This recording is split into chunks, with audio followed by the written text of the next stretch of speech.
All right. Let's just give it another minute here. I think folks are still joining. Okay. They are. I can see them signing in.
And so it looks like we have Marissa Yanni from DSNY here.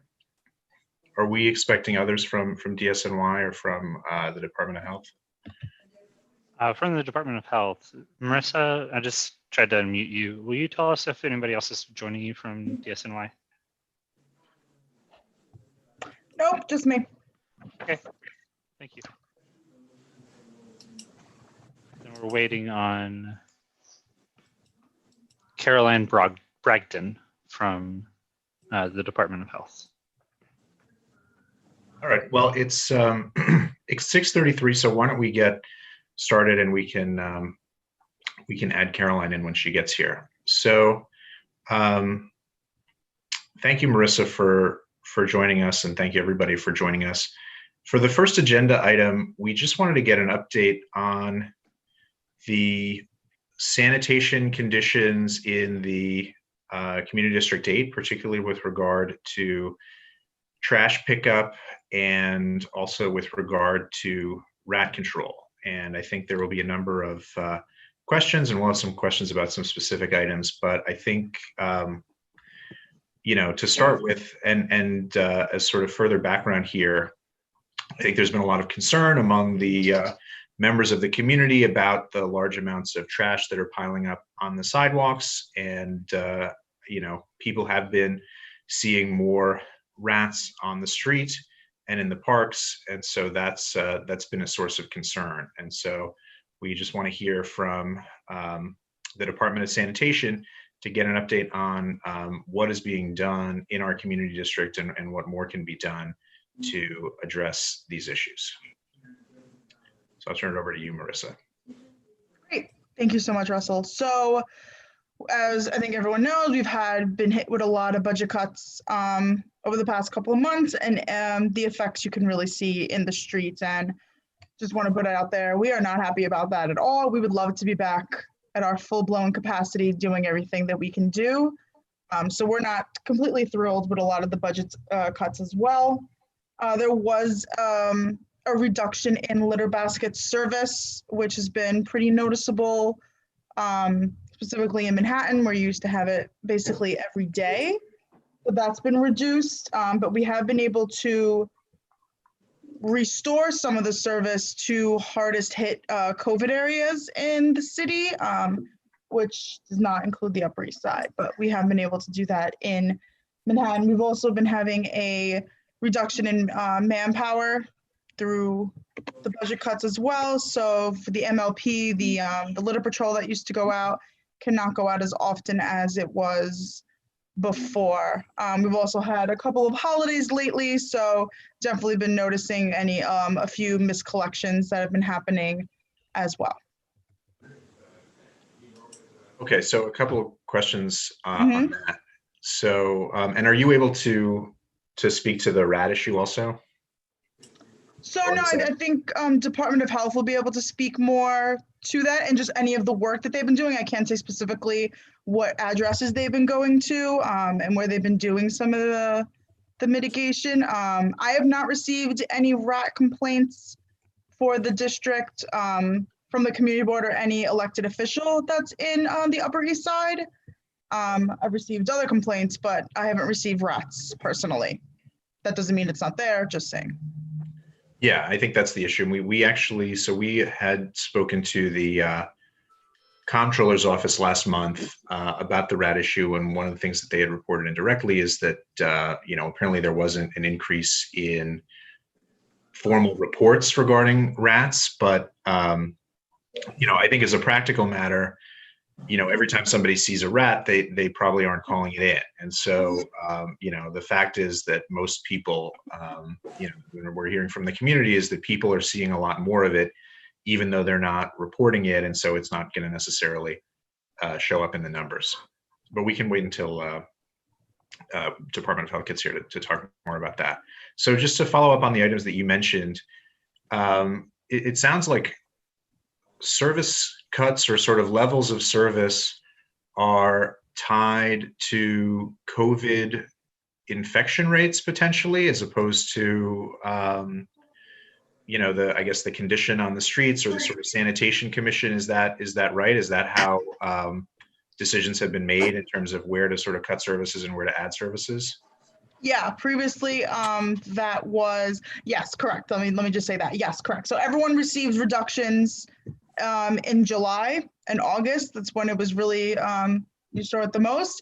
And then when the mayor announced that we could restore some service, it was to the hardest hit areas because they wanted to clean up that area a little more. So no, I mean, we've been trying to keep track, or at least I've been trying, the department has, keeping track of a lot of where the complaints are coming from, specifically overflowing litter baskets and things like that. We are advocating to get more service restoration, but because of the budget cuts, it's not easy. And We what's just the can't do connection? it. I mean, I guess I'm not seeing it, and maybe it's obvious I'm just missing it, but what's the connection between COVID rates and the increased need for more trash pickup service? Because it's not immediately apparent to me that those things would necessarily be related, and you could conceivably have more trash on the street somewhere that didn't necessarily have a COVID spike. So can you explain what the connection is? Yeah, sure. So it was just these original 27 neighborhoods and zones in, not to be confused with the brand new cluster and zoning thing that Cuomo is doing, but these original zones that were labeled as high risk and had the highest rate of COVID since March. And then the mayor said that those would be the areas that will receive the restoration of litter basket service and other services for public health reasons, is the way I understand it. So I see your point. It doesn't seem like it correlates necessarily, but correct. It's not going by where there is the most dumping conditions or where there's the most litter conditions. That's not how that decision was made by the mayor. Okay. All right. Well, look, I would suggest that you suggest that they take those conditions into account. I mean, it seems to me that the Department of Sanitation has the capability to make those determinations. And again, it just the idea that we would need more trash pickup, based on COVID rates, just doesn't really seem logically to correlate. And it should really just be based on the trash conditions on the sanitation commission. So that's that's what we would ask. That's I think really how it needs to be done. Okay. With regard to, can you just let us know, how did the cuts to sanitation and the Department of Sanitation, how do those compare to cuts to other city services that there have been? Just within sanitation or for other agencies? to other agencies. So I'm asking, well, I'd actually be curious to hear within sanitation also. I think, how do the cuts to the Department of Sanitation compare to cuts to other city agencies? And then within sanitation, how do the cuts to trash pickup compare to other cuts to other sanitation services? I can't speak for other city agencies because I do not know the full depth and breadth of where they've been cut. I know some agencies are unable to go out right now and do certain inspections and things like that. And it's all been rerouted to COVID and like open streets and things like that. But within the Department of Sanitation, probably the hardest hit was our Bureau of Recycling and Sustainability, specifically with the organic suspension. We've suspended organics and the e-waste collections and safe events, and a lot of these smart recycling and sustainability programs have been cut or have been reduced dramatically. So that bureau probably received the most cuts out of any other, aside from probably cleaning and collection, which is where we do the litter basket collection service and whatnot. But recycling and sustainability received the most cuts. Okay, do you know why that is? Do you know why the priority was to cut recycling more than everything else? No, that was up to the mayor and former commissioner Catherine Garcia. I cannot speak as to why that decision was made. It was a very hard decision to make. It was not done for fun or because it was easy. Yeah, organics wasn't in the whole city. So that may have been why, but I cannot speak as to the reason behind that cut. Yeah, this is cause. I'm just wondering, did the DSNY go to the different communities to see what would be better cut? Recycling or paper or garbage, on a restricted basis, or was it a unilateral decision? That was more of a unilateral decision. The mayor said that cuts needed to be made, and that's what was done. What about the offer that the governor has made that he would send in the National Guard to help New York City with sanitation if we were in dire straits? I cannot speak to the governor's program, and we haven't received any indication of what that would look like on the ground. So you could reach out to him and find out? To the governor? Yes. I would have to ask someone above me to do that, but okay. Oh, you can have a pay rise tonight. So I see that Caroline from the Department of Health is here, so I think we will bring her in. Before we do, did we cover the procedure for folks raising hands and that kind of thing for questions? No, not yet. So if it's anyone's first time at one of our committee meetings, you'll notice that you're all muted. And the way that you'll get recognized to ask a question, make a comment to either of our speakers tonight will be using the raise hand feature in the participants menu at the bottom of your screen.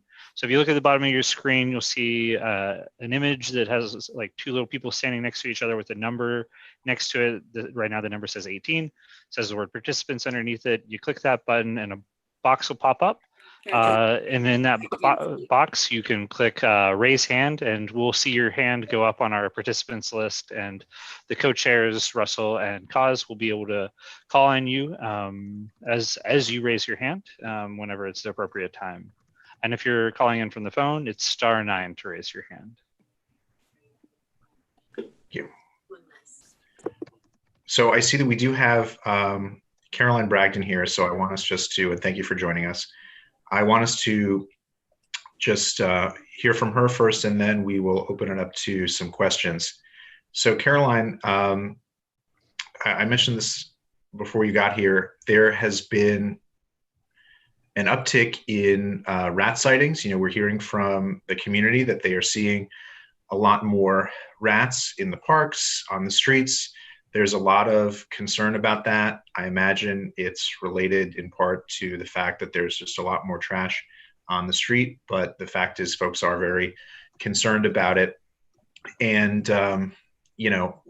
one thing to note is, as a practical matter, people tend not to report every rat that they see.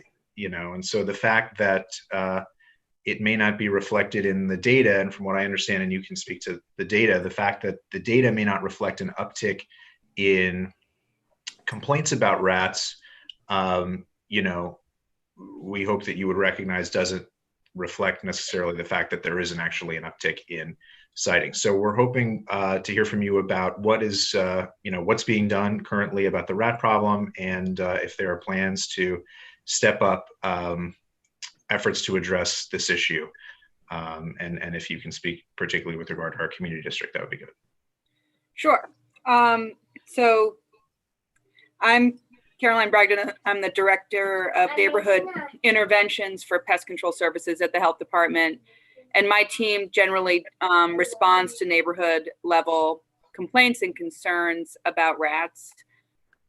We have been closely monitoring complaints throughout the pandemic. And, I want to reassure people the complaints are actually not higher and haven't been higher throughout the pandemic than they were in 2019. And that, in fact, the pandemic driving many humans into their homes also, had the impact of reducing rat complaints and rat sightings. We have also seen what we typically see is a seasonal uptick in rat complaints. It happens at the end of every summer and the beginning of every fall, where it's just the behavior and biology of rats. We see an increase in rat complaints at the end of every summer, at the beginning of every fall. And regardless of what's happening in the city, this has always been true as long as I've been working in pest control. This is true because of the reproductive patterns of rats. There are often juvenile rats who were born over the summer that are now ready to leave the nest, and people just see more rats at the end of the summer.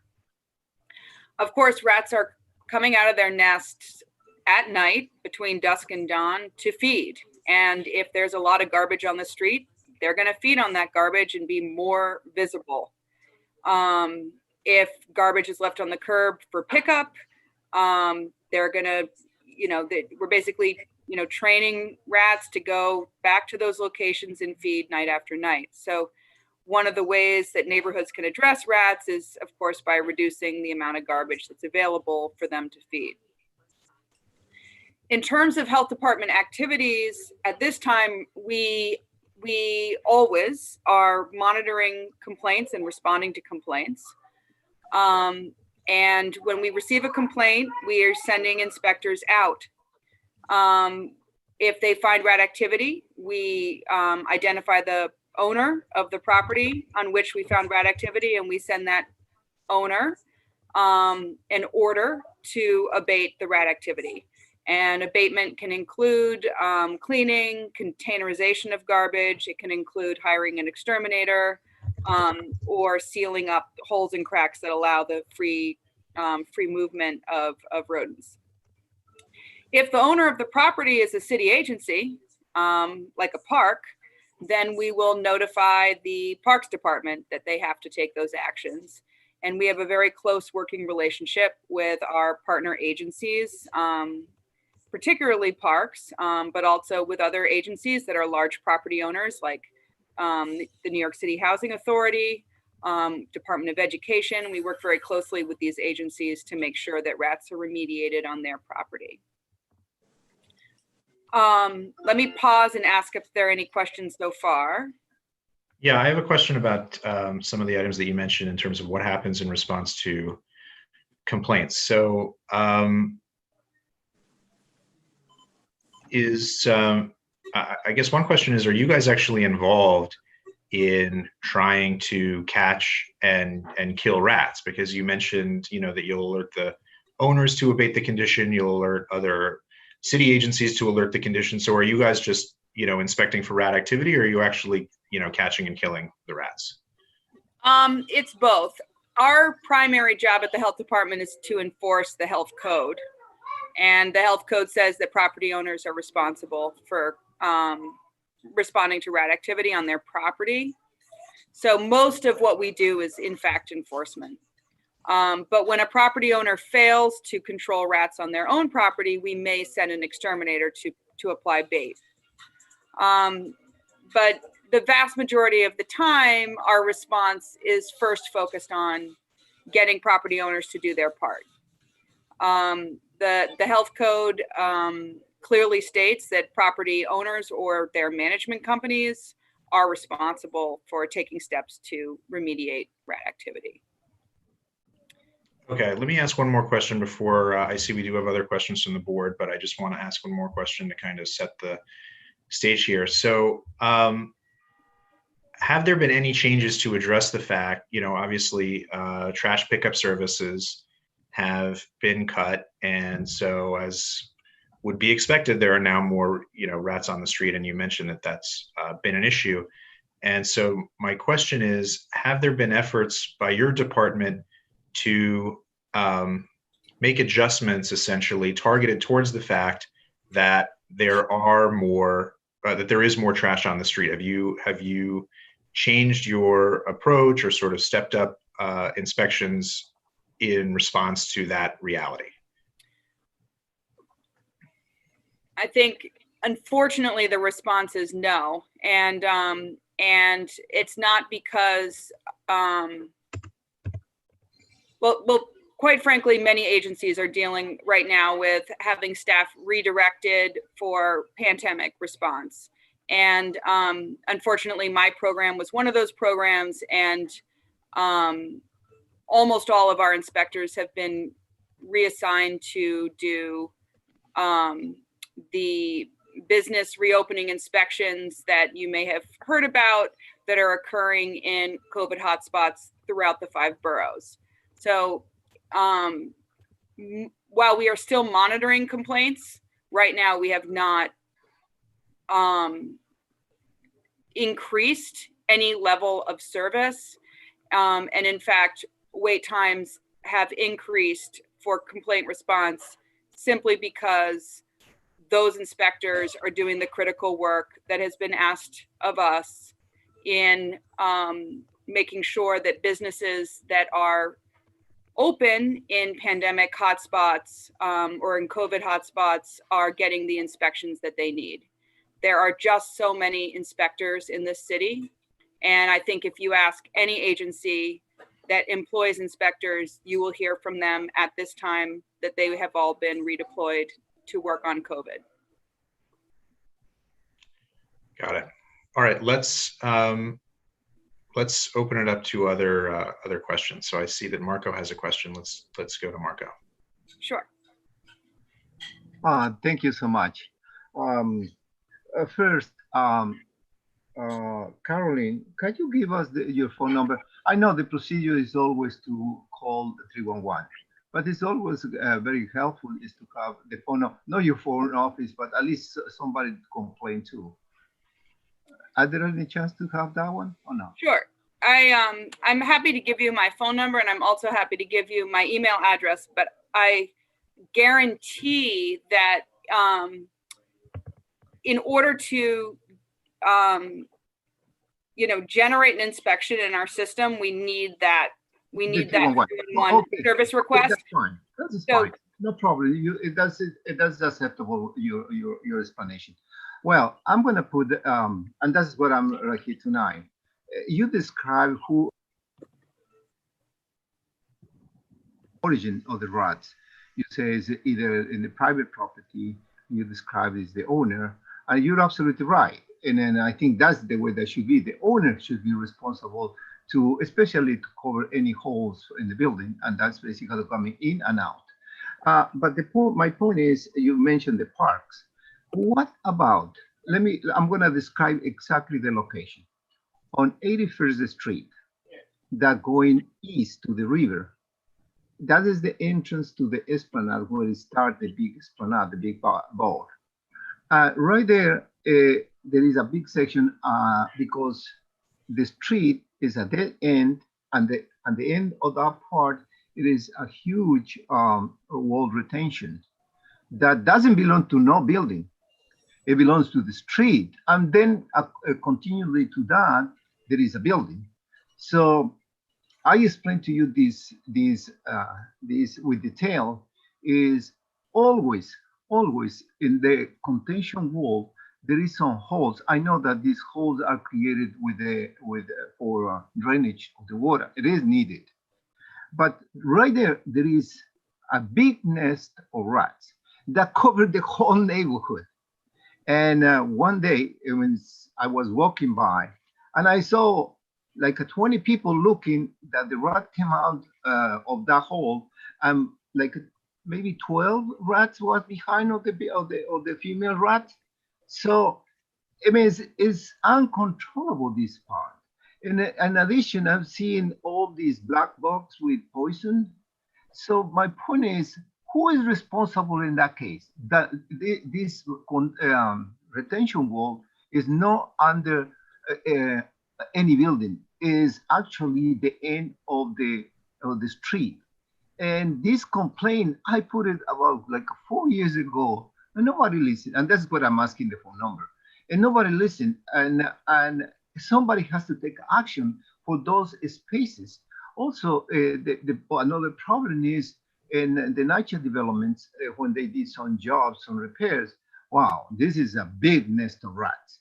Why? Because they put these big containers, and under the container, they nest beautiful over there. And somebody, if we want to walk at night, it's impossible over there. Usually I run in that area. So this is, I describe very well what's going on.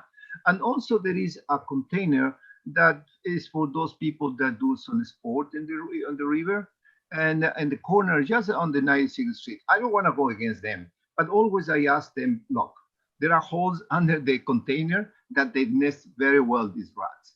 So the point is, I know that there is some cuts, but we have to do something, because this become uncontrollable.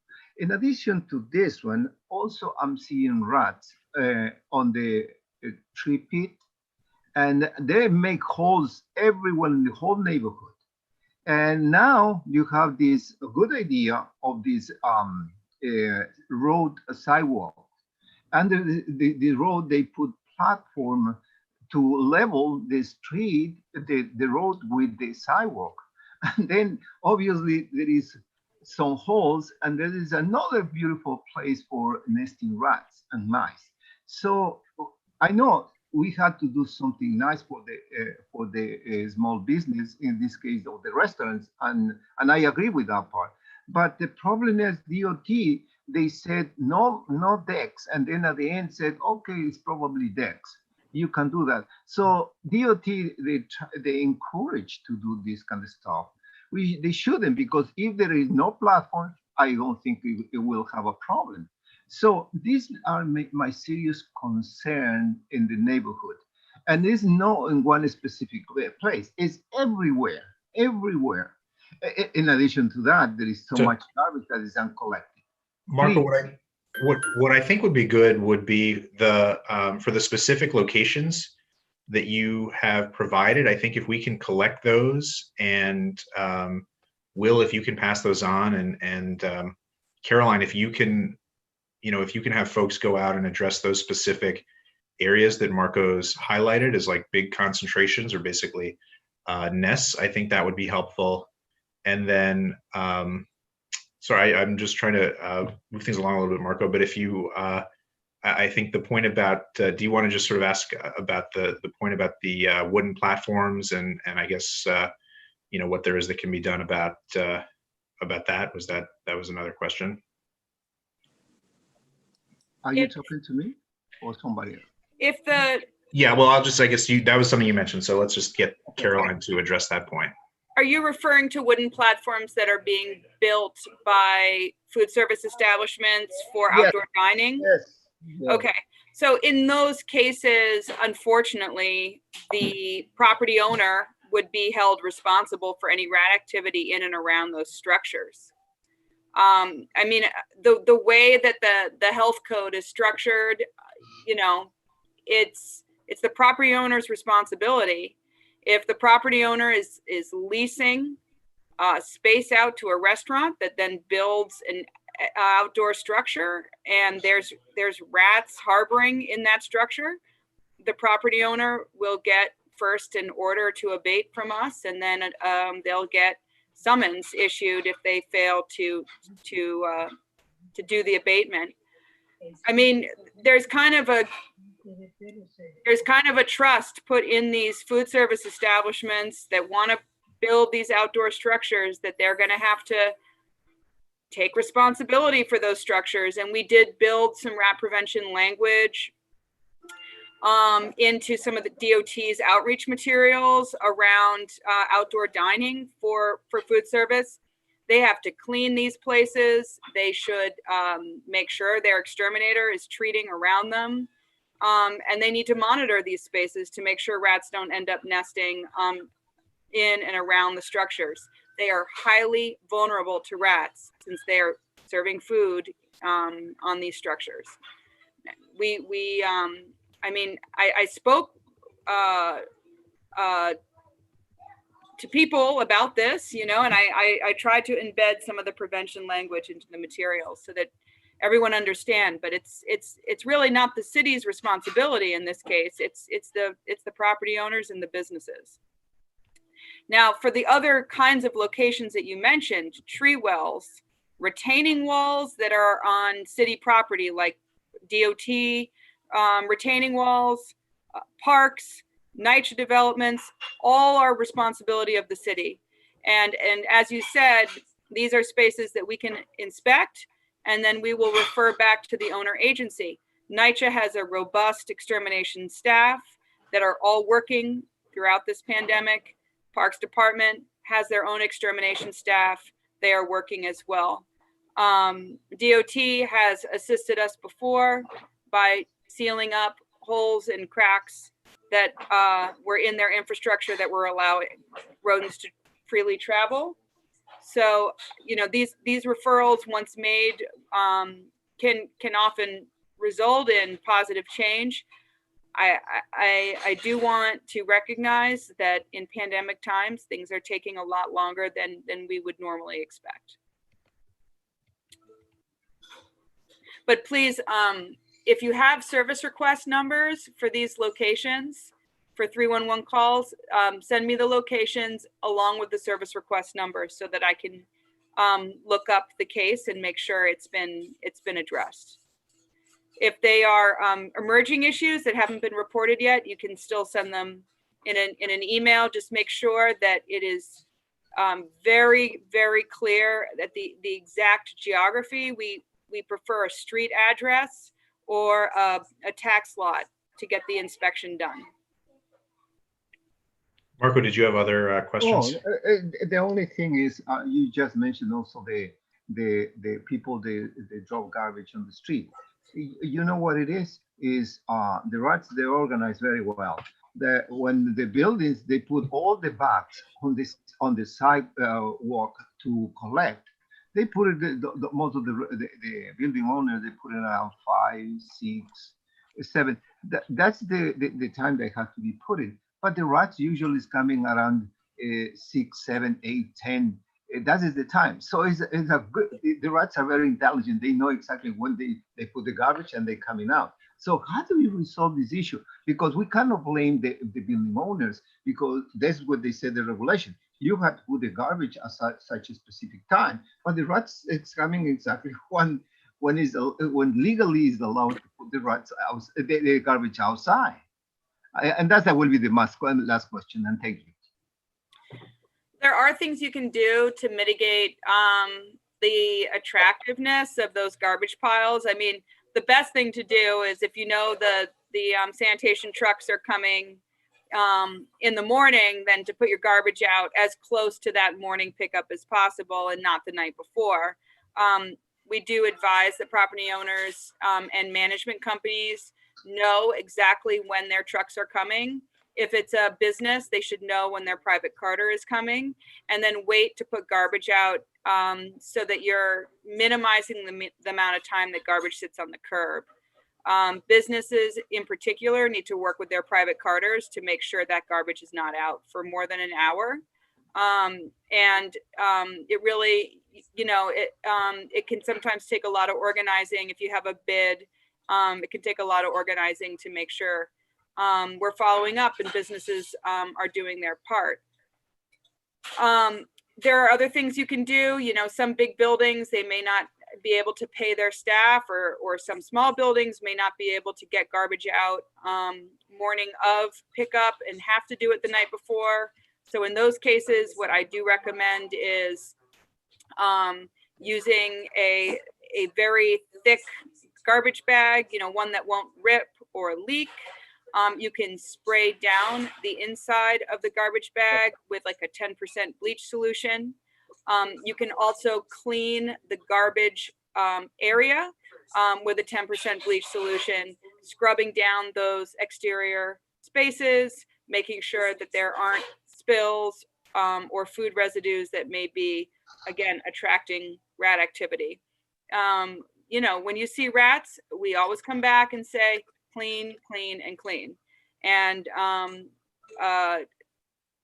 that, again, that often falls back on the business or on the property manager. But I think we've seen many successful models of rat-free businesses, and those are the businesses that are really vigilant about inspecting and cleaning the property.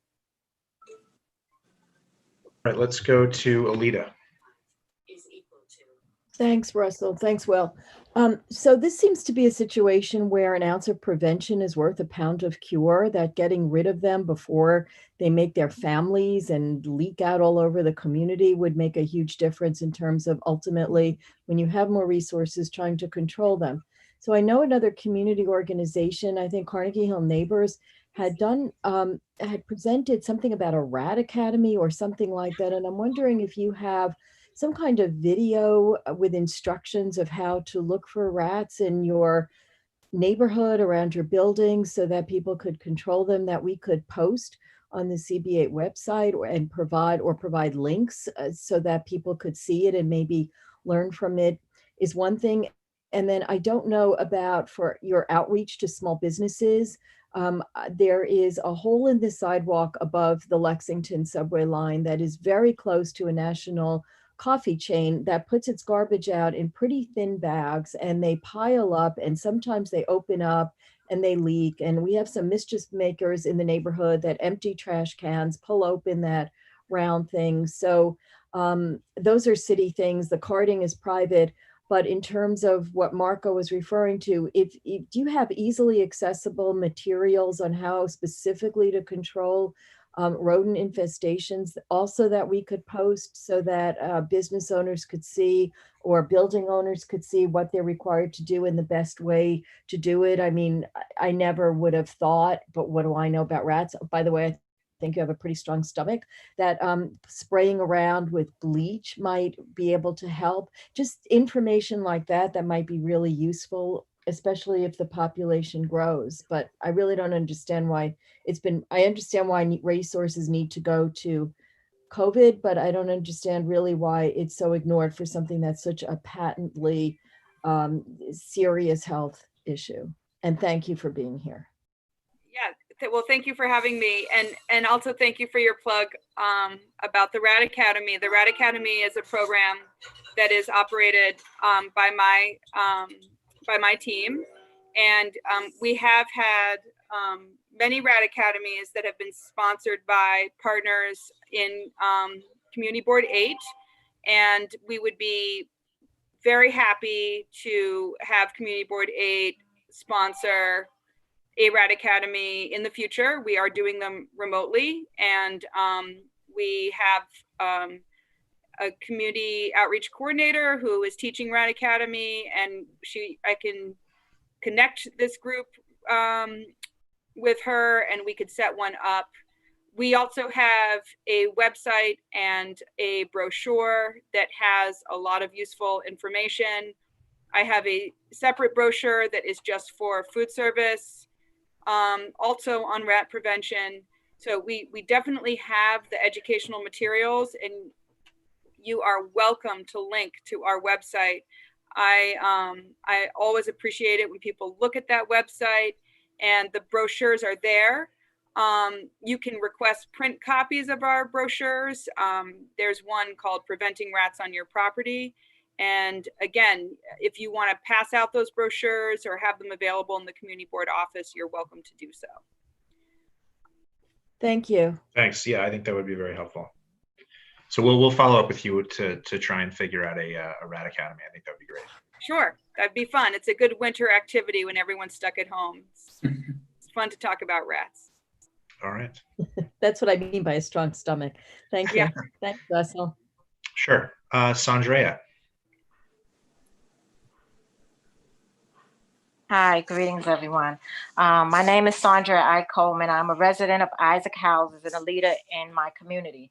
Last year, when the work started for building of 2 generators on the grounds of Isaac Houses, we have been experiencing a massive increase of visible rats on the grounds of Isaac Houses and Holmes Towers, as we share the same campus, the same NYCHA campus. I reached out last year in November to Councilmember Ben Kalo's office, and they did reach out to the site, the people that worked at the site, as well as the pest control company. More traps have been placed periodically within the campus. A year later, we're going on a year, more than a year, but a year later, we are experiencing even more rats on the ground. On the grounds, residents of both NYCHA developments actually sued NYCHA for repairs and sanitary conditions on December 13th of last year.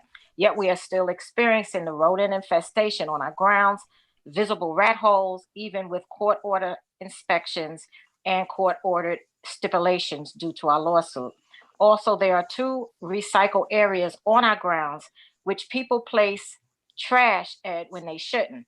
The signage there needs to be replaced. It's very old, it's discolored, and NYCHA needs to replace some of their bins at one of the recycling area. They have no wheels anymore. That's how old, they're cracked and everything.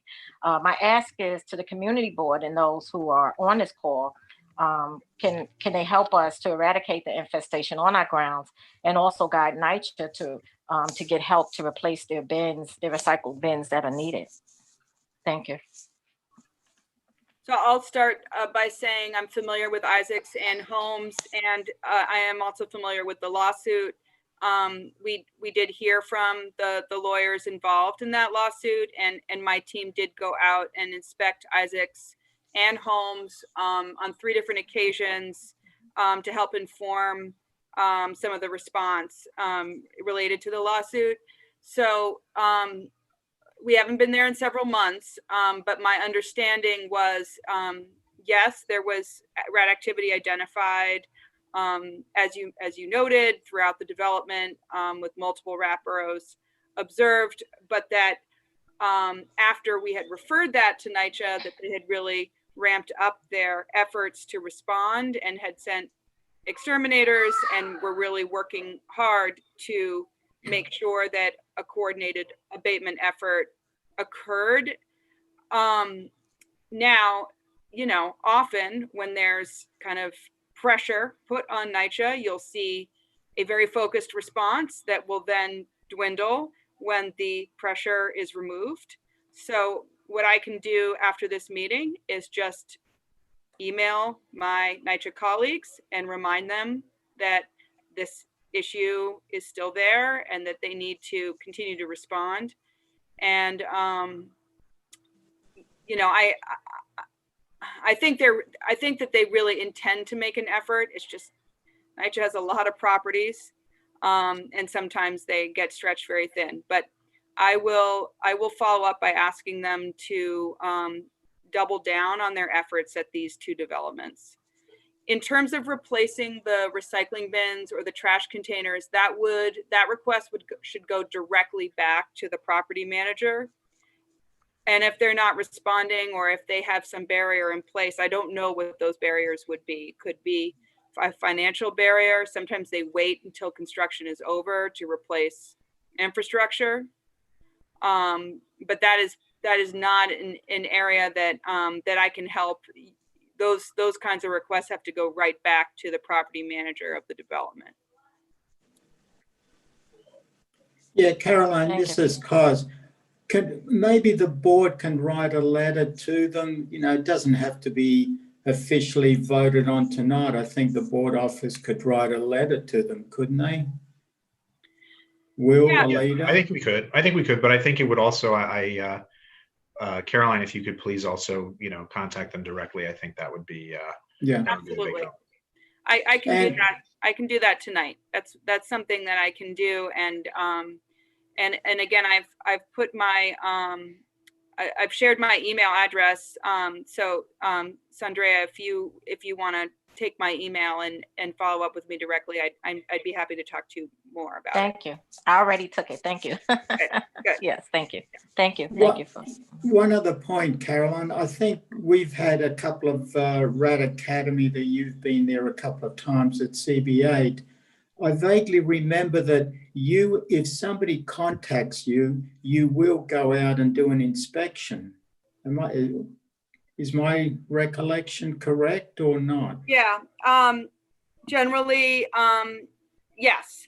The answer is always yes. We strive to personally respond to every complaint with an inspection. As I shared, my staff is stretched very, very thin right now. Almost all of my inspectors have been redeployed to do the business reopening inspections, which means that they are in COVID hotspots in Queens, Staten Island, and Brooklyn. I hope Manhattan does not become more of a COVID hotspot, but they're really doing. They're looking for signs of businesses not adhering to the governor's COVID reopening guidelines instead of looking for rats right now. That said, if there is an urgent or emerging situation, we find a way to respond. Good, thank you. I have a question. I'm going to go back before we go back to other board members who have asked questions here. I want to go to Marissa. I have another question for you. And at our last meeting, we had heard about the Clean Curbs pilot program, which we understood had started taking applications. And so I'm wondering if you can just give us an update on that program and the status of that. Clean curbs, you said? Yeah. 1 second.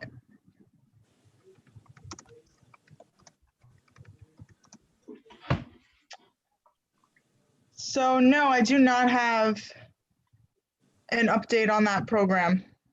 I apologize, but I will get that information for you and send it over tomorrow. Okay, thank you. All right, let's go to Marco. It looks like has another question. Thank you. Thank you. This is another problem in our community. Especially, I'm concerned for the sidewalks that face or that go adjacent to the schools. The issue is next. I don't know how it works. These dog owners that come in outside with the dog. Some of them they clean, others not.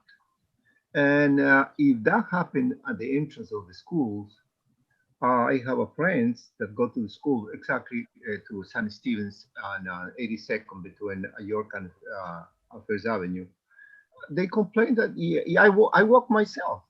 People, they don't clean because they're supposed to clean one. And I think if I understand is there is on sign that said, curb your dog.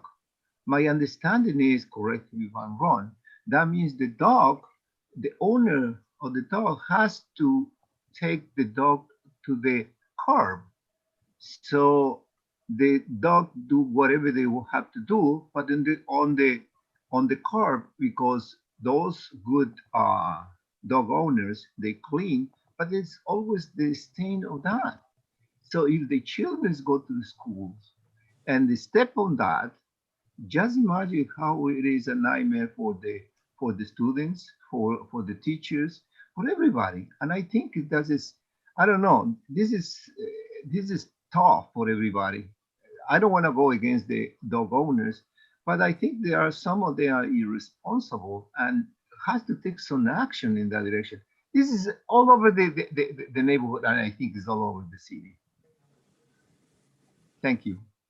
Is anybody can answer? Does either of you have a response to that? I mean, unfortunately, the dog pickup issue is not one that the health department enforces, because we don't, my program in particular, we don't ticket individuals, and we can't ticket individuals. If a property itself has an accumulation of dog feces, then again, we would ticket the property owner, which in this case wouldn't be fair. So this isn't something that we can enforce. Okay, thank you. We can enforce that, but we would need to know the person that did it and where they live. Hard to find out that. So if you follow them home with their But dog. I think my recommendation it should be at least to have some enforcement agents at the entrance of the schools. And that is specifically in that sidewalk. At least those people, they said, oh, the inspector right here, they're gonna put me at some, but and then I can cross the street. Okay, do it across the street, but not in the sidewalk that go directly to the school, because many children, they take that sidewalk on, I think it's the south part of the sidewalk. That's the school location. And it should be probably in all the schools. And if you put an agent just only on that block, especially when the child is going to start class, and I think it's something like that, because it's hard to follow the owners. I don't think it's a very big responsibility. But at least if you put those agent or those enforcement agent right there on the sidewalk that leads to the school, I think that will be great, because we have to do something. At least the people that will afraid that they do not disobey the law. And I strongly recommend doing something like that. If we had unlimited manpower and unlimited inspectors, I'm sure we could do that. But unfortunately, DSNY is stretched very thin. At least we can start, for instance, one inspector per school per week. So we still can't even do that now. I mean, okay. There's something. Thank you. Let me ask another question to Caroline. So I just want to follow up on one of the things that you mentioned. So when there are rats involved or rats at a privately owned business and you contact them to abate the rat problem, can you just talk more about, I guess, what support, if any, you provide to them? I mean, in connection with saying, hey, you got this problem, what it is that you provide them in terms of information or other kinds of support to help them do that? Sure. So when we will mail a property owner a commissioner's order to abate, and in that order, there's a section that just says what to do next. And so what we advise generally is first to read the inspection report that's attached to the order. The inspection report will detail what the inspector observed. So sometimes it might be a rat burrow in the sidewalk.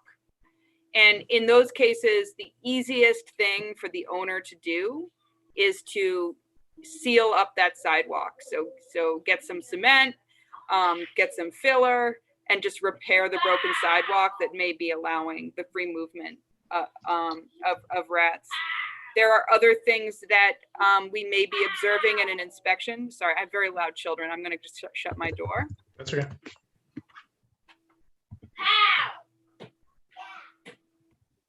The joys of family life. And Zoom. So, you know, sometimes what we observe is actually garbage conditions that are feeding and attracting rats. And in those cases, what we advise is the property owner to maybe invest in a new garbage container or a containment system. You know, the steel containers are very popular, but if they get broken down and rusty or have holes in them, they may actually become, you know, rat containers. We may advise simply that property owners should hire an exterminator to put out those bait boxes. You'll see those black locked boxes that contain rodenticide baits. If there's a lot of rat activity in an area, those bait boxes should be placed in 15 to 30 foot intervals around the perimeter of a building or of a park or of a construction area, depending on what you're talking about. So the results of that inspection report are going to guide the response. And if a property owner is confused about what to do, they are always welcome to call us. And someone from our office can talk them through the response. We would rather a property owner said, I want to do something, I just don't know what to do, and called us, than just wait for the compliance inspection, because we will go back and check to see if actions were taken. If we come back and check and nothing was done, then we issue summons. What we'd like to do is have the property owner respond so that when we go back and check, we can just close the ticket completely. My experience is, on average, about 50% of the time, the owner takes action and we can close the case. It would be great if we could get our owners to comply 75% of the time, 80% of the time. It would reduce a lot of the frustration felt in communities. Thank you.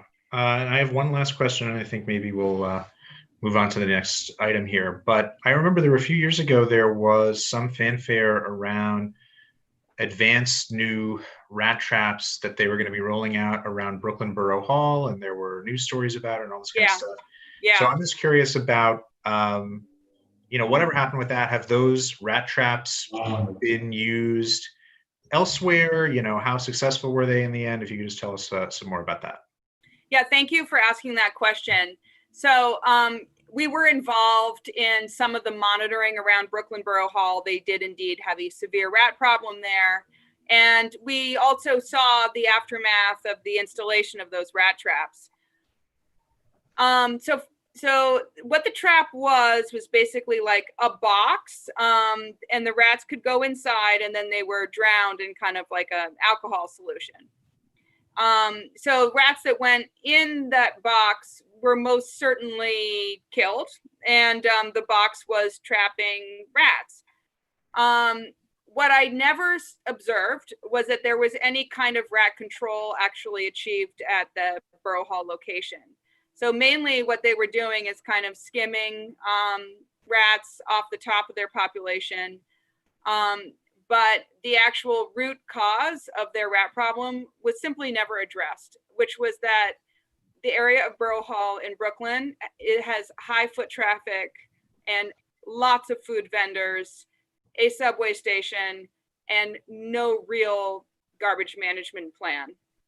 And there was so much garbage and so much open space in that area and so much foot traffic. Rats were being attracted because of the density of the population and the food waste. The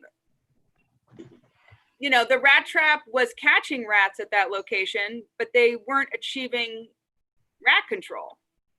So they were claiming, and this is the company that was marketing the trap, they were claiming that it was a very successful effort, but the underlying problem was really never addressed, and we never saw any long-term control. Does that trap catch rats? Sure. If a rat goes in it, the rat will end up being drowned and die. But there are lots and lots and lots of traps that are on the market that will do the same job.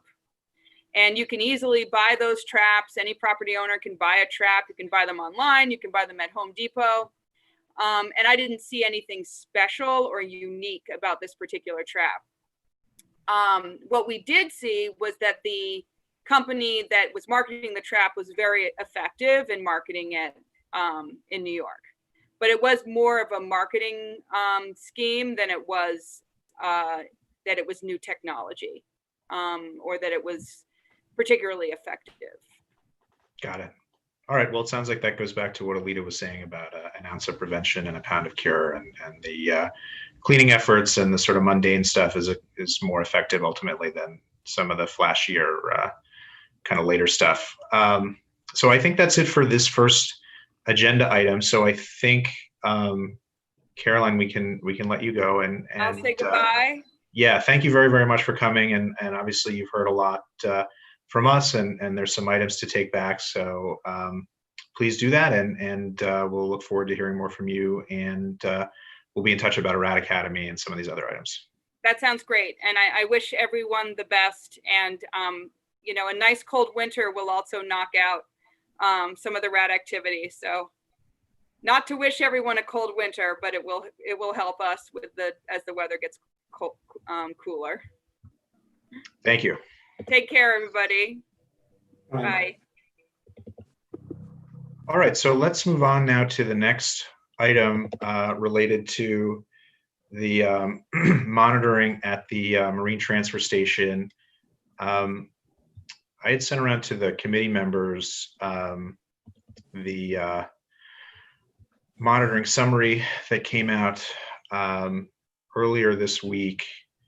And I think, and I see that there's a number of members of the CAG on here. So welcome to you all, and thank you for coming.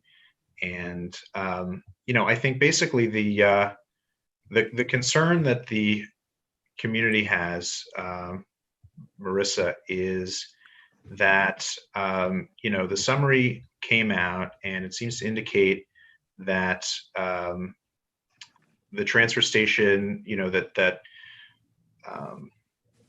pollution emissions around the transfer station have not increased, and the you know, potential pollution around that was a big concern of the community, you know, going back some time now when the transfer station was first proposed. And I think the concern with the report is, well, I think there are probably several, and folks on the CAG are going to be able to speak in more detail about it. But certainly I think one of the concerns is, you know, there's summer monitoring and winter monitoring.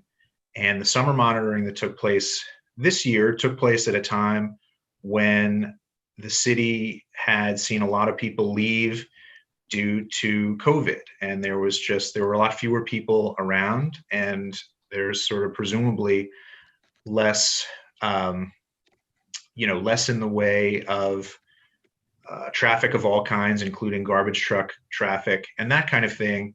And so the concern is that monitoring wouldn't really be representative of the impact of the transfer station in normal times, and also just a broader concern that twice a year monitoring isn't really going to be enough to paint a full picture for the community. And so I think the questions would be really, first of all,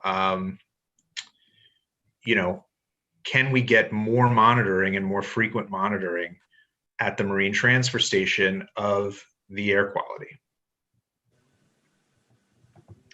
So can we do more than that? That I will have to check on for you. That is not my department, because I'm community affairs, but that's not my department. I will check on that tomorrow for you with Chief Bianco and see what he says, and see, because it's always been 2, and that's done at all the stations. So I will have to see if there's a request to do more, if that is possible. Okay, and just a related question is, do you have, I mean, has there been any analysis done in connection with the monitoring that you've done this summer of whether monitoring results this summer really are representative, given the, you know, given the reduced traffic and the things that I described?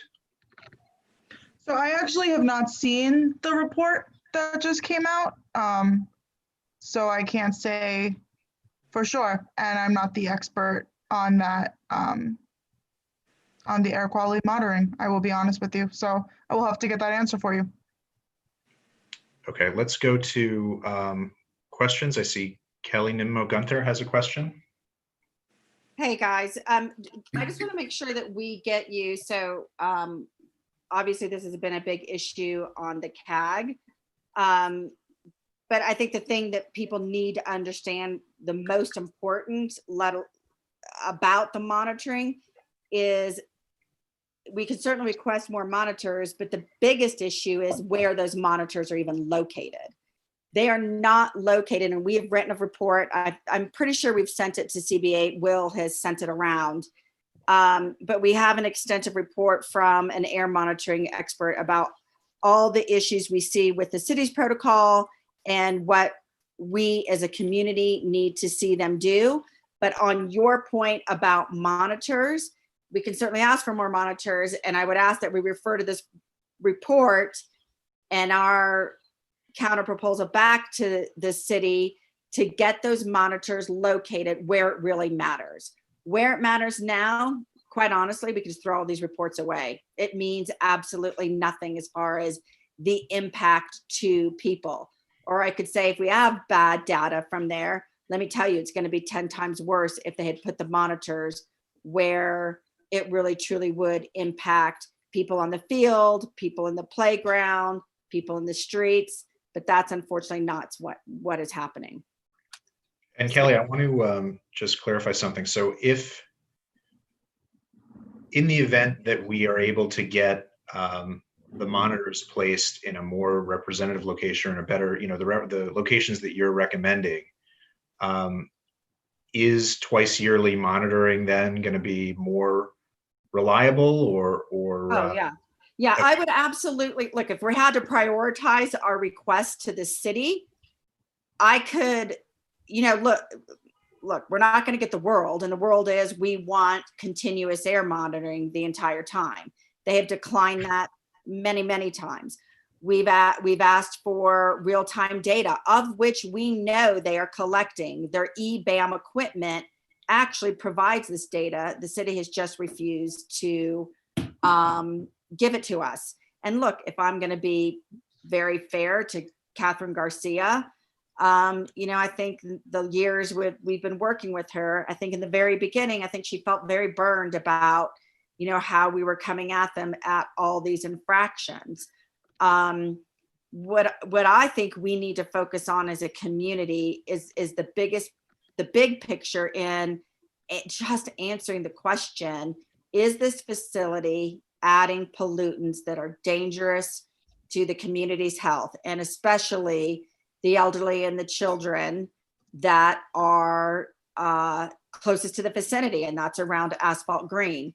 So to me, our highest priority should be to either get the current monitors or to get new monitors, but to place them in the spots where we had our expert recommend that they be. That to me is the highest priority. But then, just to go along with that, I do want to make sure that we're confirming the pollutants to monitor, right? We have to monitor PM 2.5. We have to monitor black carbon, nitrogen dioxide, and nitric oxide. And we're still unclear as to our request and what they're going to monitor. But if I could get those satisfied and just get January and July reports, 2 times a year for 2 weeks continuous monitoring for those 2 weeks, I would settle on that point to get the other points first, because otherwise it doesn't make a difference. Understood. Okay, that's helpful to know. And let me just ask you one other question there about which pollutants are being monitored for. Do you know whether the monitors that they have in place, the type of monitors that they have in place, are able to pick those up? Is that something that we don't know? They are. Okay. And so it has that capability as far as we know, and it just isn't something that they're reporting. Correct. Got it. Okay. Can I have the report that you all have put together? We'll make sure to get that to you. I think if Will has it, Will can send that to you. Is that right? You have that, Will? I believe I have it. I believe Kelly or Carol Tweedy sent it to me. Okay. And if he doesn't, he'll get it, and we'll definitely get that to you, Marissa. Great. That would be helpful as I go talk to the chief in charge. Good. And Marissa, who is it that you're going to speak with? Chief Bianco and Capo. Yeah. Okay. Well, that's who we've been speaking with. So. Right. That's the right people. It's unfortunately falling on deaf ears because, Well, whatever. Yeah, look, I I think think having CBA the, needs to push it just as well as CAG. yeah. Yeah, and so that's, I agree. So maybe that we can do a letter actually on that and make that clearer. And that way we can add our voice and hopefully push that along.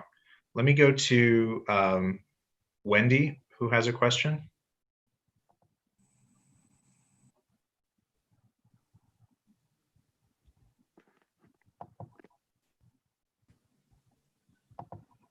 Wendy, you just have to unmute.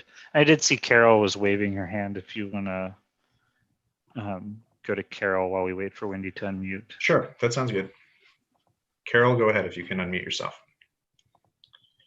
Hi, I'm the chairman of the CAG for 91st Street. And at our last meeting, which was, I think, October 22nd, it was clear that one of the main priorities of the air monitoring report was that it be more transparent.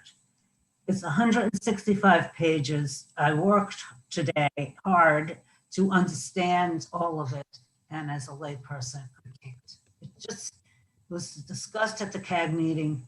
It needs to be clearer. There needs to be a dashboard of crucial elements.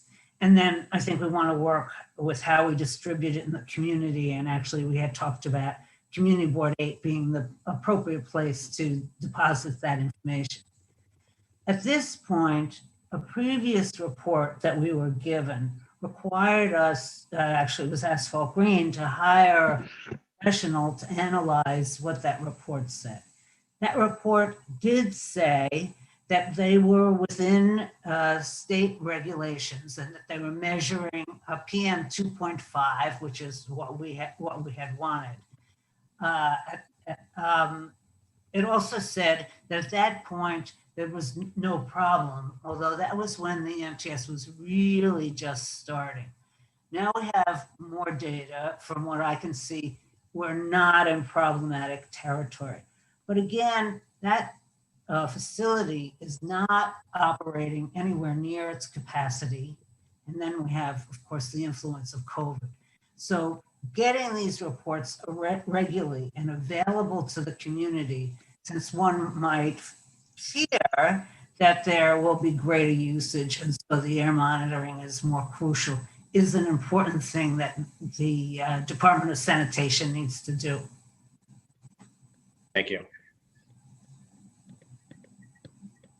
All right, let's go to the board for questions. And I'm actually going to go. I know Craig told me that he's going to have to leave, so let's go to Craig first so he gets a chance to ask his question before he has to go. Good evening, everyone. I just want to point out in the chat is a resolution that we as Community Board 8 passed in January 2019 regarding air quality monitoring. And I just want to highlight the fact that we do talk about the placements of air quality monitors and specifically call out the playgrounds in Isaac's houses and homes, towers, and in and around schools, as well as Asphalt Green, which is pretty evident. I also just want to call out the fact that within this whole report, I didn't see any mention of the impact of any pollutants coming from the riverside, meaning from the vessels that are carrying the barges and carrying the trash out. It highlights, of course, all of the activity from the trucks, but the reality is that marine activity is not exactly environmentally friendly at times. So I don't know if that's something that needs to be addressed as well. So I just wanted to put that out there. Otherwise, I mean, I agree with everything that Carol said and Kelly said in terms of we need more transparency. And yes, I was at the CAG meeting. We talked about the need for a dashboard. I think we're all very familiar with dashboards right now. I check the COVID dashboard on a regular basis.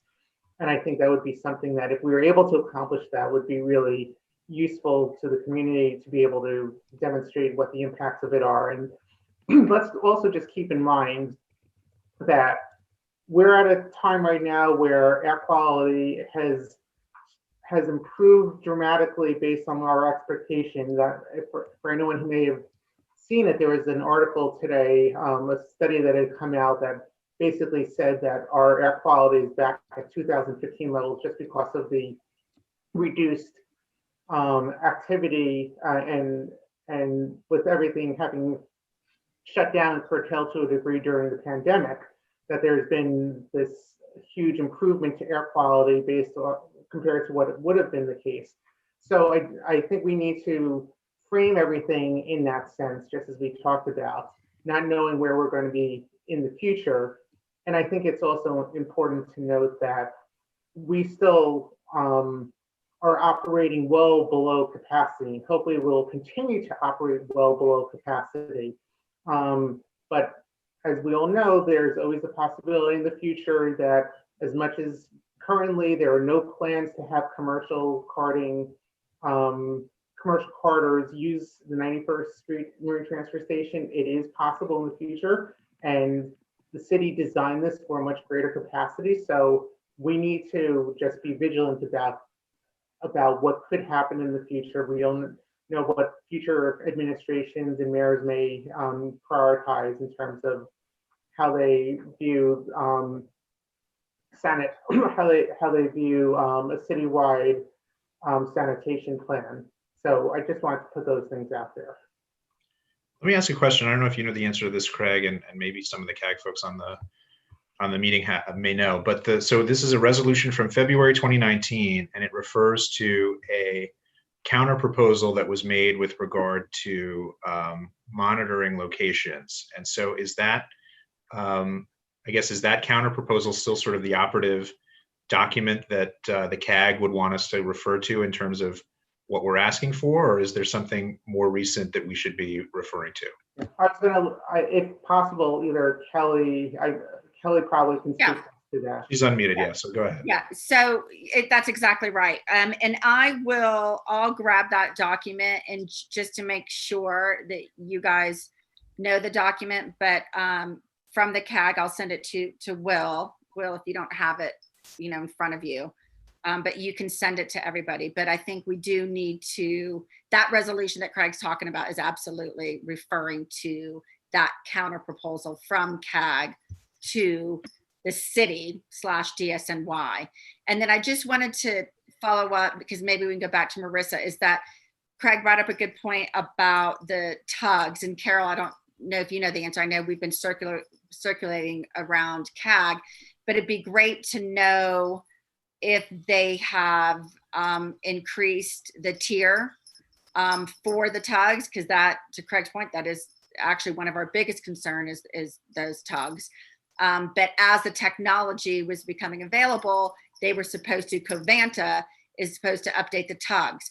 Now, if you guys have been seeing the news, Covanta is in major trouble, if not filing for bankruptcy. So then the question becomes, what does that mean for this facility? What does that mean for New York, for the contracts?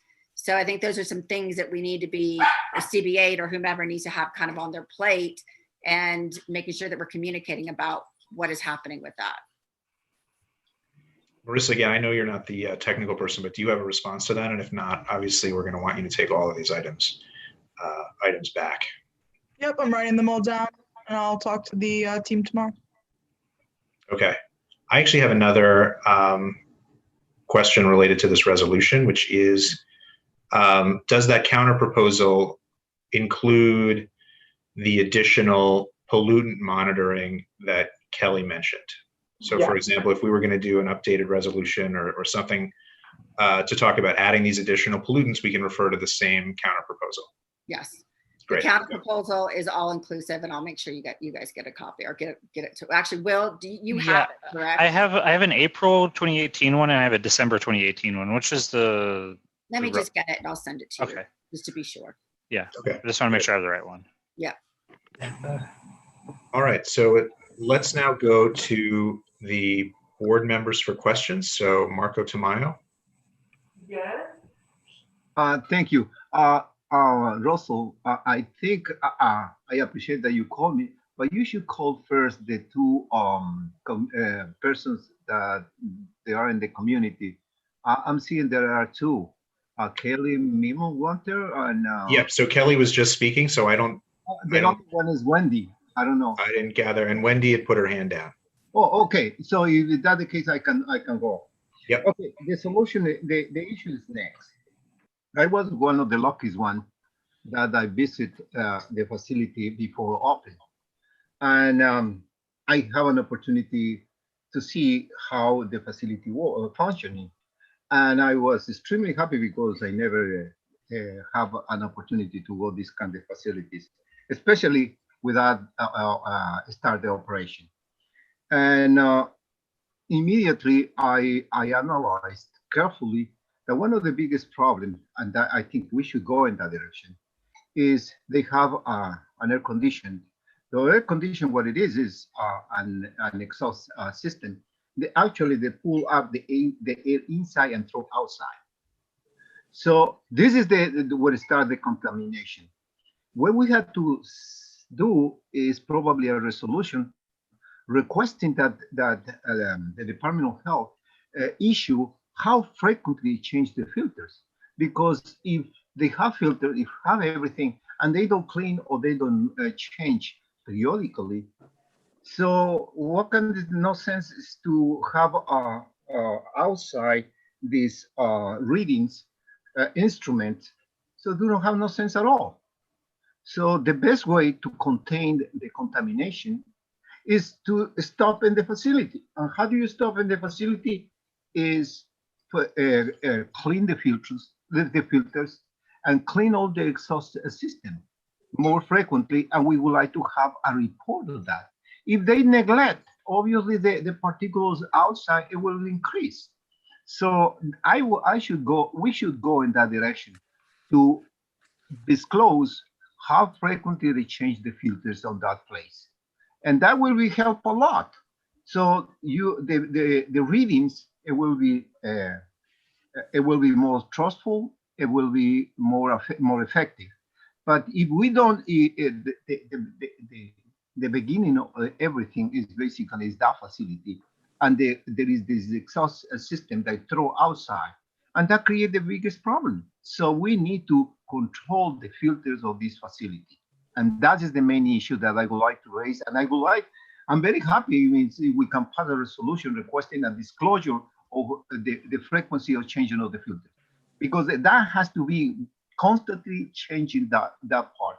And we have a good control before the particles go outside. Thank you. And sorry, Marco, just to be clear, you're talking about filters for the monitors or filters for what's coming out of the No, I was saying station? No, I was saying there is an exhaust system. Got it. Okay, understood. Okay. And this exhaust system, they throw the air outside, and the dust create inside of the facility is suck from those filters and throw outside. If you filter at that part, you control all the problem. Good. And Okay. that has to be disclosed from the Yeah. agency who manage. Thanks. I just wanted to clarify what you're referring to. So thank you. That's what it is. Thank you. Okay. All right. Let's go to Ed. Has a question. Yeah. So I was looking at the report, Russell, that you sent around this afternoon. I couldn't get through all 165 pages, but I was interested. You know, the first 14 I was looking at, and on page 7, if anybody has it. So on page 7, there's a table, and Sorry to interrupt you, Ed. Will, can you pull this up potentially while we're talking about this stuff? yeah. Okay, go ahead, Ed. Yeah, it's page 7, table 1, and you know, not to get really, really down in the weeds and really be a complete total nerd and on the spectrum or whatever, but it strikes me some of these outliers, and maybe it's to Marco's point, and maybe it's to Kelly's point, and maybe it's to the overall point, but something just strikes me looking at these numbers. Like on Sunday, January 19th, you got 97 trucks, and then it looks like you're trying to capture particulate matter at these 4 locations where you have these monitors that Kelly, I guess, was talking about, where you put in these monitors. But what struck me most of all is that it looks like the number is 11. and the science is above my pay grade, but I'll just use the numbers. You have 97 trucks and the number is 11. You have 45 trucks and the number is 33. And then you have 66 trucks on January 25th and the number is 18.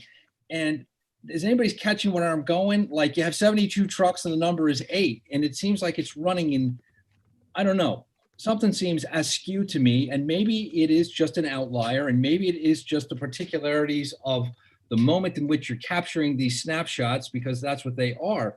But I don't know, maybe it's to the overall methodology, going back to grad school. Maybe it goes back to the methodology of how we put this together.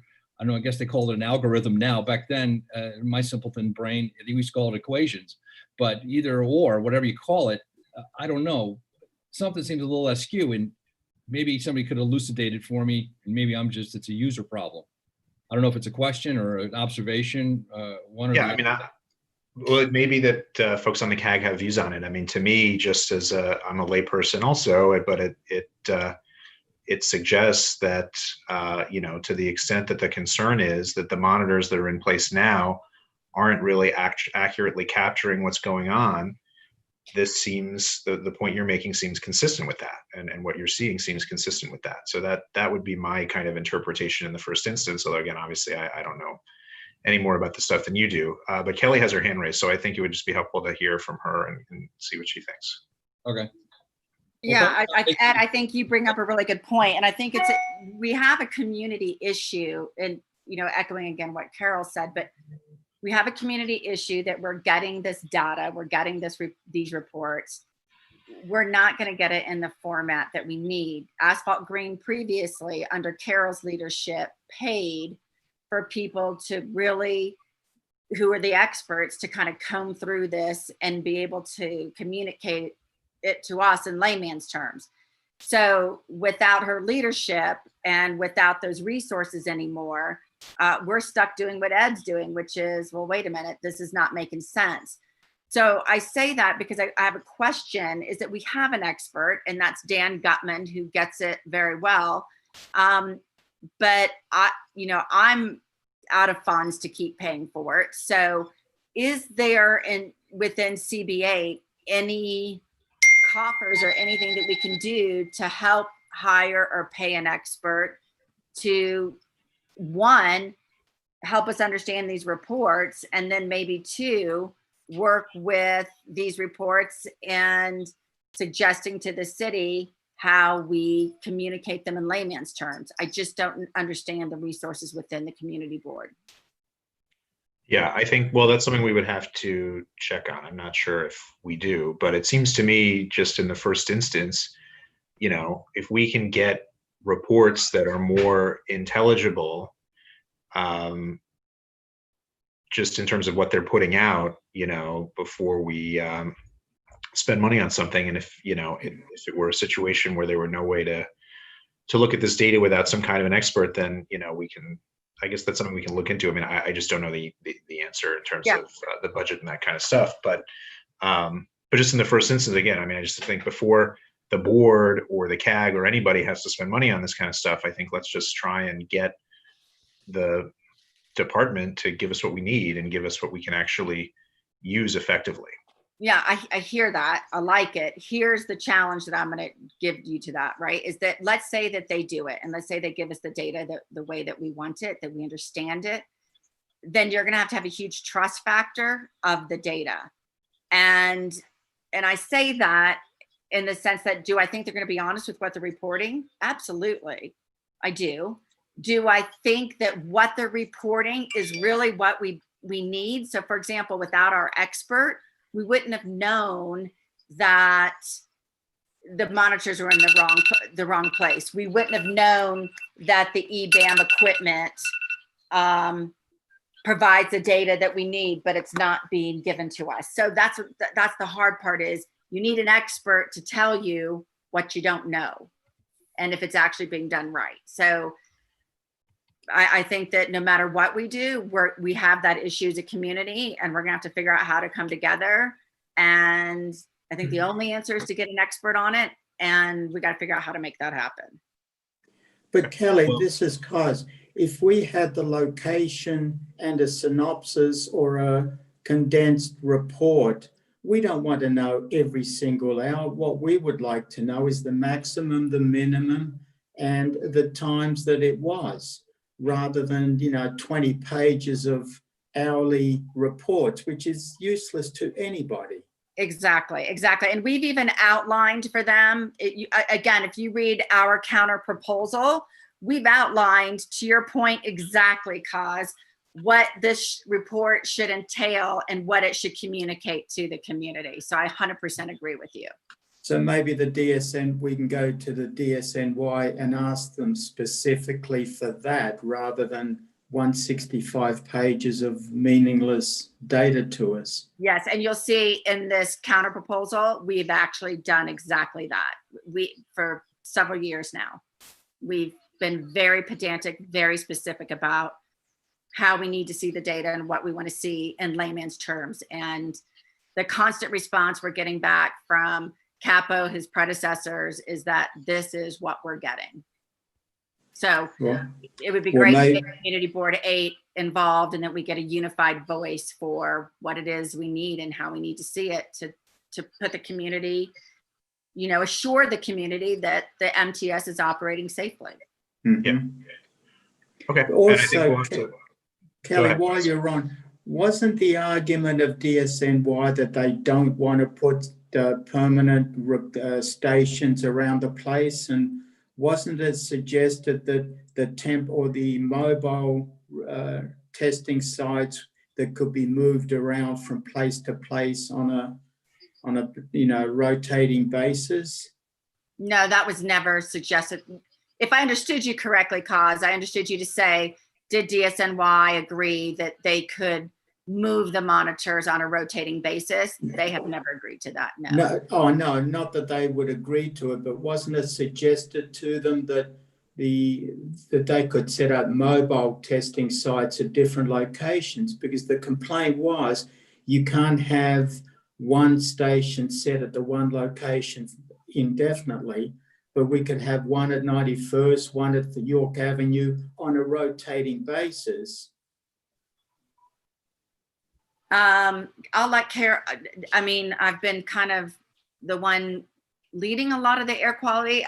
We've never, but again, I defer to Carol to my memory, but we've never discussed rotating their current monitors. What we have discussed is an investment from the community to do our own monitoring. We have discussed that, and we've looked into the financial commitment that would take in order for the community to do their own monitoring. And, certainly over time, costs has come down. When we did the initial look, and this was back in 2014, so 6 years ago, we were looking at $500,000.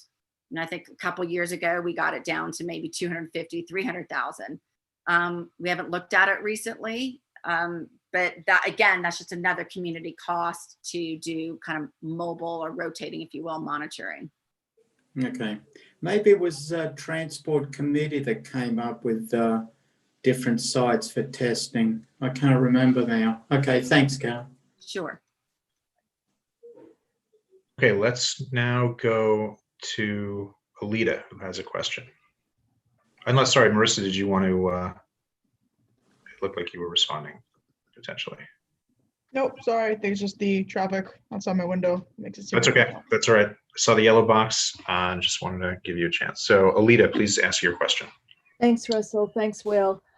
There's this particular urgency to adequate air monitoring in COVID because any irritation to lungs increases the chances that an infection would be much more severe. If we don't know the particles in the air or what's going on with them, then it puts people at an even greater risk of danger. So there's that COVID effect. And the other COVID effect is the hobbling of the resources of DSNY. And so to Marco's point, I'm wondering if the budget cuts to sanitation have resulted in changes in the way there's monitoring and in the air filters and in anything else that we need to know about, such as maintenance of the trucks, or filters on the trucks? And my last question is about the carting companies. Even though private carting companies aren't going up there, and even though they're supposed to be now subject to the same, I guess, environmental standards as the sanitation trucks, who is monitoring that? Who is going to make sure that the trucks actually using the facility, if we get to that, are going to be maintained and fitted with or retrofitted with adequate environmental protections to protect the community? And also, I just want to underline everything that Russell and Kaz and Marco have said about, and the CAG people, Kelly and Carol, about the need for, and Craig, for the need for all of this to be done, that this is just, it's urgent and it's serious, and the lack of usable information is just, it's surprising, and it doesn't help us work together to make sure that the neighborhood is safe. So I appreciate your attention, Marissa. It's somewhat disappointing that we don't have someone here who can actually answer the questions, but I know that you'll bring them back carefully. It's just, this is more, I think it feels to me that it's more significant than is actually being attended to, if that makes any sense. Thank you. Kelly has her hand up, so let's go back to her. No, sorry, I don't know how to turn it off. I don't know how, do I? Oh, okay. That's Will can do it. Will can put it down. Okay. All right, Marco has another question. I think what Ed showed us, and if we asked the disclosure of the filters of this facility to send it to us without even being an expert, I am not, by the way, just easily we can correlate with the number of trucks.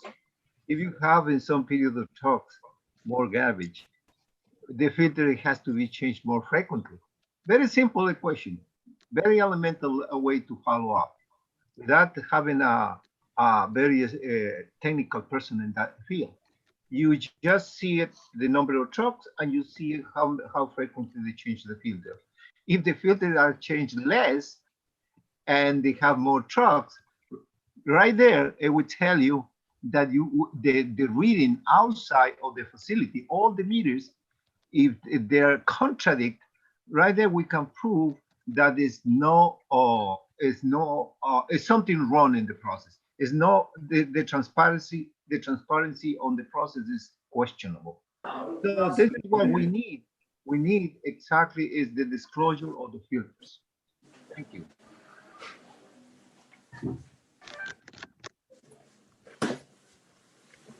So I think in terms of, that's it for the question. So I think in terms of next steps, I think what may make sense is, I'm not sure that we need for Marissa to stay, but I think it makes sense for the committee to give some thought now as to how we want to proceed. But Marissa, obviously you've gotten a lot here to take back, and a lot of questions and a lot of concerns, and we're going to want to hear responses to those. And what I would emphasize, so first of all, just to echo what Alita said, it is frustrating that we don't have a technical or engineering representative here today from DSNY, because that is something that we had requested, and I don't think it's too much to ask. And so we would, next time we have a meeting like this, and we're planning to do one next month, and we can get you information about that, it would be good to have somebody here who can directly answer these questions. So we appreciate your coming here and taking everything down and passing it on, but we need to get answers. And so if that requires a technical person, then we need to have a technical engineering person. The second thing, just generally as, I think that's emerging as a theme here is,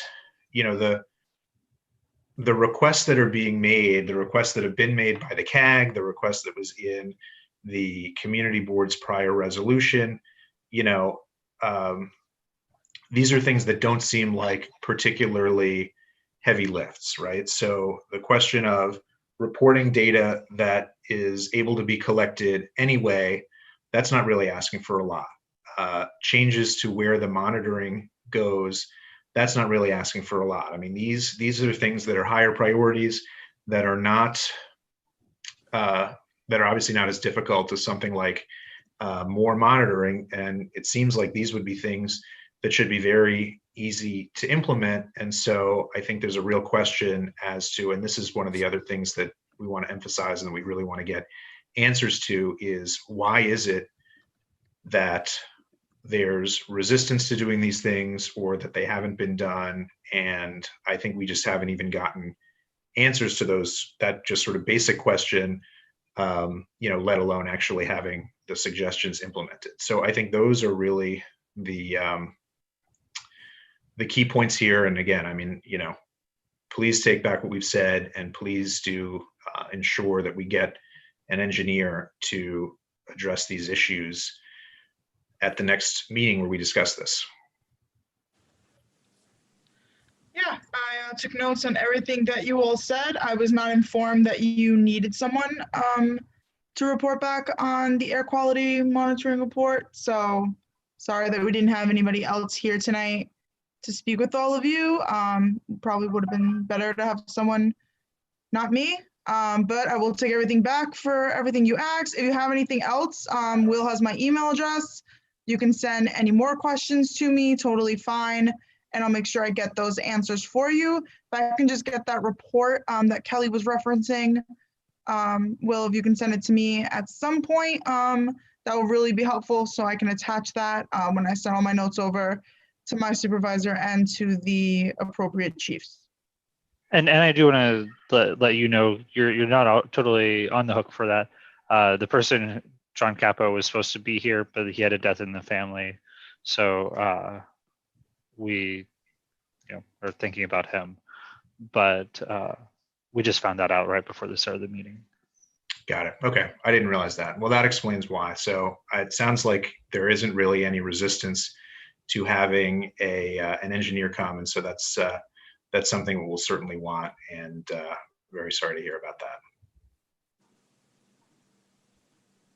I only learned during and the let's meeting. Let's go to Alita quickly before we have Marissa.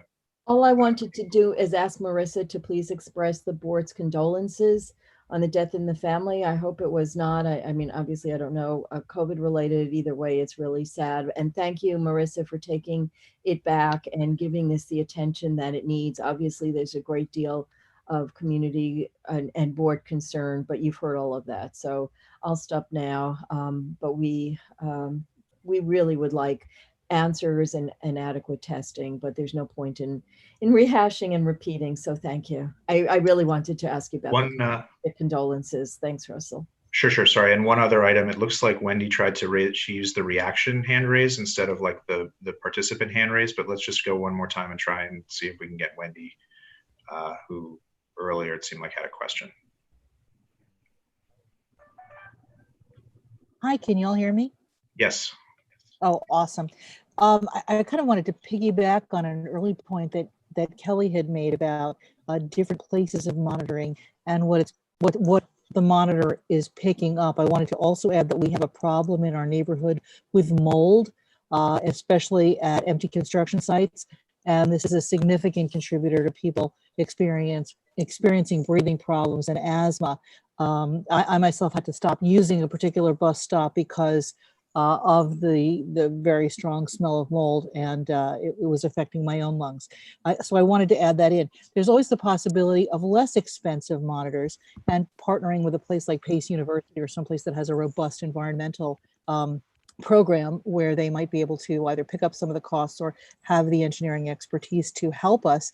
And I don't know if any of you noted that last week, I think it was Friday, there was an air quality alert. It was quite visible. I woke up and I was sort of shocked to look down First Avenue to see the sort of like, just like the 1970s, maybe if some of you don't remember the 1970s, but I definitely do. And there was a whole valley of smog in First Avenue. So, we're in danger of going back if we aren't vigilant and if we aren't monitoring. And just like frequent testing for COVID helps to reduce the rate, frequent monitoring in terms of air quality also helps us to know what is causing pollution and how to reduce it. And I'm very grateful that you gave me an opportunity to chime in. Thank you so much. Sure. Yeah, this is Cos again. With regard to the mold, wouldn't that be a Department of Health issue? Yes. Maybe we can get them involved if it's at a certain bus stop and if it is mold. Okay, well, let's, I think that can be an item that, Will, if you can follow up on that specific location, I think that'd be helpful. So I think with that, Marissa, we can let you go, and thank you very much for being here. We'll follow up with you. We'll look forward to hearing from you, and thanks for being at this meeting. Have a good night. Take care. So I think obviously there are questions here about how we should proceed. You know, in looking at this resolution from February of 2019, I guess, I mean, in some ways, the big question really is, you know, do we do another resolution? Do we do a letter? I'm sort of disinclined to follow a resolution with a resolution, in the sense that I think if we passed a resolution saying we want X, you know, to just pass another resolution saying, hey, remember this, we want X, I think is kind of weak. I think a letter saying, hey, we passed this resolution, we haven't heard from you, and here are the questions, and really laying everything out in a letter may be better. I'm curious to hear folks' thoughts. And just one other consideration is the resolution that we passed, there were two resolve clauses which say we support the CAG's counter proposal and request its recommendations be implemented immediately. Okay, and then request expansions of areas in which the air quality monitoring takes place. So that's actually pretty comprehensive. So yeah, I would say, because the first one essentially encompasses everything that's in there. So my thinking is maybe we do a letter first and then follow it up with a resolution afterwards. But Alita, what do you think? I think that makes sense, Russell, because we do have the resolution. But on the other hand, there were also points that were made, additional points that were made tonight that we could put into the letter, such as looking at the exhaust and pollution potential from the tugboats on the river. And also, again, to Marco's point, to make sure that what is going on inside the MTS is not contributing to any air pollution. It's just, they made, I was on one of those tours, and they make a very big point out of how careful they are and how clean they are. But with budget cuts impacting everything that they're doing, and where the sanitation standards on the street, where garbage is visible and it's causing health issues, where they're not able to do that, I just wonder if they're going to be spending the money on something that perhaps is less visible and less noticeable. So if we could include those in a letter, then I think that's fine. But absolutely, I get your point about not wanting to seem weak, and asking, using the letter to ask what's going on and why are you not responding to the resolution. Okay, I think on the and folks on the CAG can correct me if I'm wrong, but it sounded to me like the barge side pollution concerns were among the items mentioned in the counter proposal. Is that right, Kelly? Or is that a new issue? You know what? I need to go. I mean, I'm pretty 98% positive it's in there, but it's also been as part of our CAG issues. You know what? We can confirm no, I'm it. going to say no. I'm going to say I don't think it is. I think it was a separate. I think it was a separate issue. So I think Alita is right. We need to have that in as kind of a sub point as well. Okay. Yeah. Well, look, I think the letter. Yeah. Go ahead, Will. The counter proposal, or the thing we reference, talks about moving tugs from the more pollutant ones to the lesser pollutant ones. When I quickly skimmed over just a second ago, but I don't think it talks about necessarily monitoring that exactly. Okay. Well, look, I think I think the letter can specify all of the key points that we made. So I think the letter can refer to points that were in the counter proposal as well as not, because all of that is stuff that we need answers to, and that we've needed answers to in terms of stuff we've already mentioned, and that we now have requested. So I think we'll be able to incorporate all those. Marco. What? Yeah. Oh, guys, go ahead before we go to. Yeah. Mark. One question. What's with the increased ferry service at 91st? Would that have an impact on the pollution or the air quality at the MTS?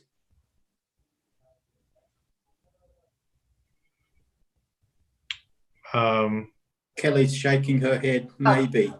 Yeah, I mean, possibly, right? Yeah, I think it could, especially if you look at where one of their monitors is located. It's sitting out at kind of the corner of the dock. Mm-hmm. And let's say one of those services are going down the river, and it's, is similar. They've got the technology that the tugs do, because the technology is only at a certain level. Yeah, I think it potentially could. Currently where their monitor is, I think it could pick up something. So theoretically, we could also put pressure on DOT. Yeah, all right. So the monitoring. Yeah, I think what it does, well, look, I think it's also going to, I don't know. I think it's a discussion everyone should try to have internally, because I think it's going to challenge people. If you look at DSNY, right? They're saying, look, we can only own what's specific to this MTS. So like all the, what was it? Number 6 oil burning in these buildings, right? That was a huge concern of theirs, because they're like, well, wait a minute. We're getting targeted for the number 6 oil burning in the buildings. Hence where Catherine Garcia worked with the mayor to get this community at the top of the list to flip those. But I don't know. I think that's an interesting question, and I think it could muddy the waters. But I don't know. I mean, I'm speaking without understanding their routes, without understanding their technology. I'm just assuming that one of those goes down the river or even up the river and goes by the MTS. With the current technology, it could absolutely pick up its pollution. So maybe we could also get Ben involved with his authority, get him involved in this too. Yeah, well, Jesse sits on the CAG, who's his representative. All right, let's go to Marco.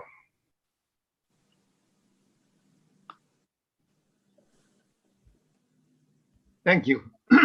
I think we can go with the letter. I think your strategy is correct. With respect that I hear that the buildings will be targeted for the type of the energy they use. Now they are in trouble, regardless that if they don't want it or not. There is the local law 79 that all the buildings, especially the buildings that go more than 25,000 square feet, it has to be in compliance with the law. It has to reduce 40% of the consumption of the energy. So that is one part that I don't think is going to impact our resolution with that secondary impact in the community. So now they has been preparing to reduce the consumption of energy. That is one part. The other part is we can do this later, and also we can request to disclose all the filter, how frequently change the filter, daily or weekly. But if we have that, I think that I will be very happy to support the letter. I think definitely is a good idea. Thank you. All right, Alita. Thank you. Sorry, I had to unmute myself. I was just wondering if it's possible to parse out the pollutants coming from the tugboats versus the ferries, if they use different fuel, or do something, or to triangulate, if I'm using that word correctly, so that we could figure out if there is an impact. I think it's a good point, and we don't want to muddy the waters, but we should know, and maybe together, if there is more pollution and it's the same type, it makes it even more necessary to figure out what's going on with the MTS, that just because the ferries are there polluting, it just enhances or exacerbates, that's not the right word, but exacerbates the pollution. So I don't know if we want to address anything else? I mean, we don't want to raise questions, but we want to be able to, I guess, have answers in case they say anything about the ferries. That was useful. Kelly, I mean, we've spoken about this at the CAG. Do you want to answer this, or I can also? Yeah, go ahead. Go ahead. I'll chime in after you. No, I mean, basically there's no way for them to tell where the pollutants come from. And this is it's something that we've raised with them multiple times. Basically, the way that the equipment works is it just sort of sucks it all in, and it doesn't say it came from this or it came from that, and it just sees there's this amount of this type of pollutant, there's this amount of this type of pollutant, and you know, it's a box that just sucks stuff up, and there's no way that it can tell. No, I know that, but I was wondering if the tugboats or the MTS and the garbage trucks have, well, I guess it would be really the tugboats, use a certain kind of fuel that releases a certain kind of particle, and the ferries, no, the ferries have a different kind of particle. It's the same, you know. I'm not an engineer. Well, then we should just be aware that it potentially is an issue and see. But it's an interesting point. Thank you. And then let me just add to that, or just also correct myself. I said earlier that we need to put on our to-do list is watching Covanta as potentially going bankrupt. That's not true. I was corrected. What it is them selling Covanta, so then getting someone else to buy it. Then I think, Will, correct me if I'm wrong, but I just can't remember if we've talked about it and we asked Jesse to investigate that. Maybe not. Maybe we just talked about the current contracts as it relates to building the 92nd Street ramp. So in speaking about contracts again, then, you know, it's going to be interesting to see, well, what does that mean with the city if Covanta sells and they have 20-year contracts? I guess now we're down to, what, I don't know, 16 years, 17-year contracts. What does that mean for the community? What does that mean for upkeep of the tugboats? What's that mean for the commitments that have been made? So something to be aware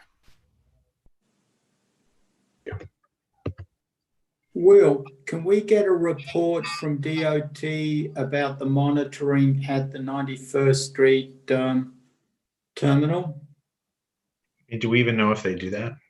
I don't know. It would be EDC too. It wouldn't be DOT. I thought Kelly said that there was a monitoring station right there. That's the MTS air monitoring is located out. And Kelly, correct me if I'm wrong. As you go, there's the place where they put all of the boxes full of trash.